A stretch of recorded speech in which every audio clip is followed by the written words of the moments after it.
Wow, thank you. I have just one last question, and this is for Doc RJ. How can you invest in mental health? Di ba minsan may sinasabi nila may stigma daw that mental health is only for people who can afford it. How would you respond to that? Importante talaga na magkaroon ng pondo kasi meron na po tayong Philippine Mental Health Law. So ngayon, hindi siya masyadong na-implement. No? Alam naman po natin na meron talagang gap between passing a law and actually implementing it. So ngayon, nagkakaroon tayo ng budget deliberations. It's very important that we fund yung mga policies and programs natin for mental health. Kasi isa yan sa mga paraan para ma-anchor natin yung idea na yung state ay merong responsibilidad para sa health ng kanyang mga mamamayan. Pero syempre sa mga ngayon kasi wala pang ganun wala pang mga services na ganun. So siguro what we can do is that we can really reach out to those volunteer na mga organizations. In the past few months, napakaraming mga civil society organizations na nag-step up at nagbigay ng free psychological and even psychiatric services. So you can actually visit yung link na bit.ly/MH-services-PH. No? So mamaya pwede po natin i-flash yan. Pero yung mga yon ay compiled list ng Psychological Association of the Philippines na nagbibigay ng low-cost services. So hindi lang po siya para sa mga mayayaman. Actually, meron tayong magagawa. No? Kahit yung mga informal community-based care na dapat accessible na sa atin ngayon sa mga barangay natin. A question for all of us here. How do you invest in mental health? AC, Jim, Saab, and Mela. AC Ako, first. I'll be very transparent. Very recently ko lang talaga tinanggap na I need professional help. Just because, yun nga, nagkaroon talaga ng time na mali yung, I'm channeling the wrong emotion towards the wrong venue. So parang, I decided to solve this with a professional because I don't want din naman to I don't want everything to be broadcasted through the internet. So parang very recently ko lang talaga na-accept na parang I need help. And it doesn't really mean that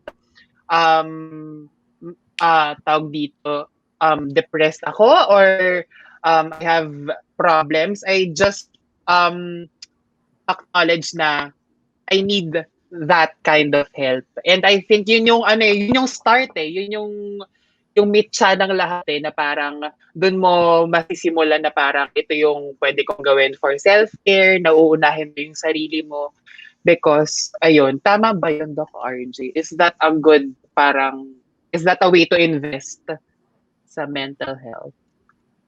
Yeah, actually recognizing when you need help already is already a big step, no? Ako nga, kahit ako isang mental health advocate, there will be times that I will have bad days. Kaya ako nag-seek na rin ako ng help of a psychologist, no? So hindi tayo immune to mental health conditions just because we're professionals, just because mataas yung following ng ilan sa atin dito. So kailangan i-recognize natin na lahat tayo ay posibleng maging vulnerable because tao lang naman tayo, di ba? So may mga chances talaga na maapektuhan tayo ng mga day-to-day concerns na kinakaharap natin. Dagdag ko lang, before ko na-realize na I needed professional help, ang number one ko na parang way to escape is to go to another country para mag-isa ako. Is that a good coping mechanism or para lang siyang escapism? Because feeling ko ang dami rin ganun na parang na bumibili ng stuff para mawala yung isip. Parang gano'n, parang ini-escape lang nila yung problema nila. Is that a good coping mechanism?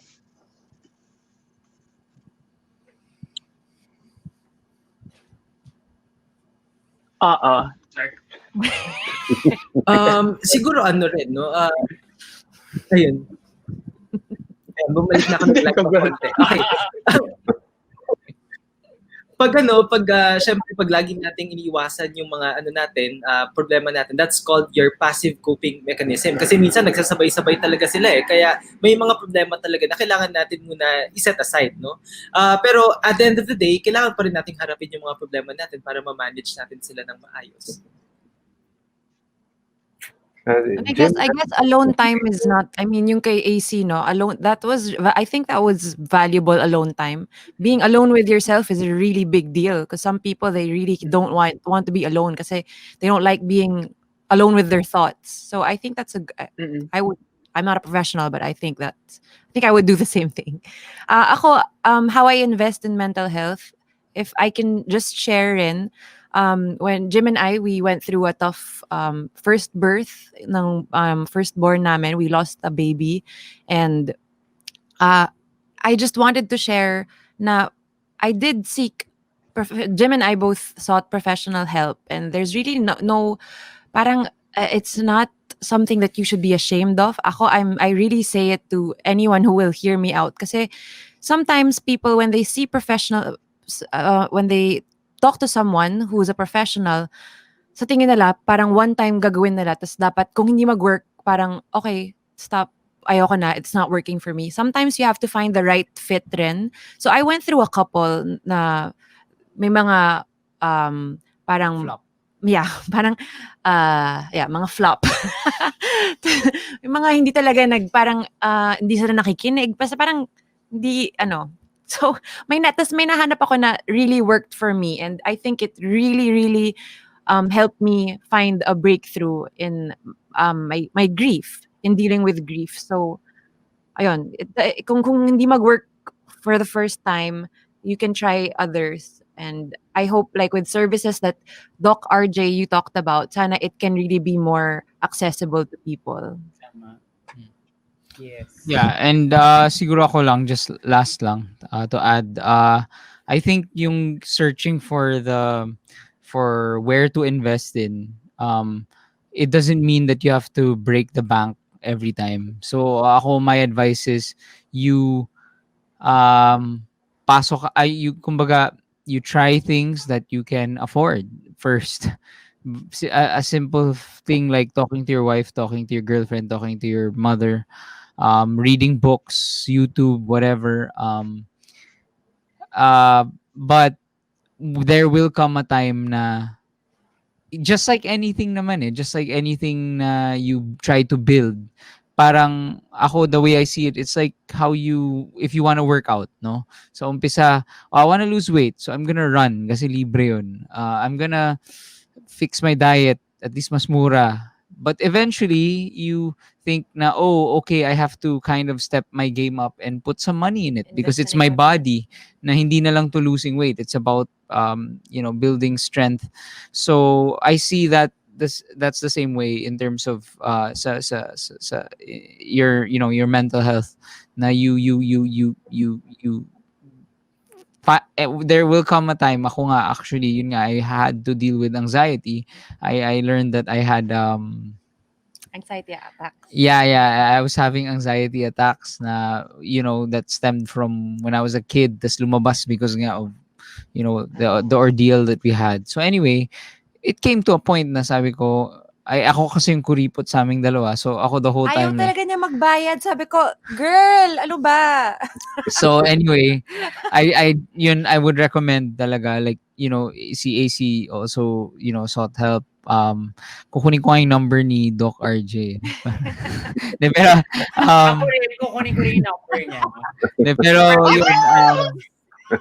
yun, eventually, there are things that your wife, that your girlfriend, that your mother can't handle, that they're not equipped to handle, and maybe maybe spare them rin the burden of having to to deal with something that they can't manage. thank you. Amela, how do you invest in mental health?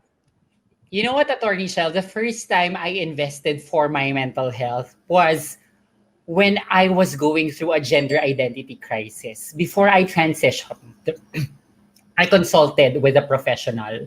So as I am sure of myself, doon ko na-realize na ang hilig natin to invest on things that are outside of our bodies. Damit, cellphone, bahay, kotse, sasakyan, material things outside of our body. Yet we neglect investing on what's inside of us. Health, diba? Puso, utak, nerves, everything in our body. At crucial yon, always remember that we cannot hold on to these material things if the things that are inside of us are not stable. Importante yon. The stability of the mind, the stability of your internal organs, the stability of the things you cannot see inside of you are very important so that you can buy the things that are outside of you. Pag mahal mo ang sarili mo, gagastusan mo siya. Kasi yung sarili mo na yon yung magtataguyod sa'yo. Kung yun ngang jowa mo, willing mong bilhan ng milk tea, willing mong bilhan ng kahit na ano, bakit hindi mo bilhan ang utak mo, ang puso mo, ang kaluluwa mo ng mga bagay na makakatulong para mas lumago at mas lumalim sila? When I sought for help during the time that I wasn't sure of me, that's the eureka moment that when everything is stable inside, I can do anything. And I can always be myself. There is an assurance despite the uncertainties of the future. There's always an assurance despite the uncertainty of opportunities. And as long as I am assured within me, then I can become confident and handle the things that I can control, the things that I want to control, and the things that I want to achieve. So, meron na tayong mga alternatives ngayon. Meron tayong sinasuggest nga si Doc RJ, sunggaban natin yon because these are opportunities. But let's not stop dreaming that one day the government will allow us to have a free access to mental health support. Because definitely, kapag hindi naman malusog ang mga tao, paano uunlad ang Pilipinas? Pag hindi malusog mag-isip ang mga tao, paano magkakaroon ng magandang vision ang bansang ito? Mangarap tayo at manalig tayo at bumoto tayo. Yeah, and lastly, ano pala, mura lang naman ng Dolomite.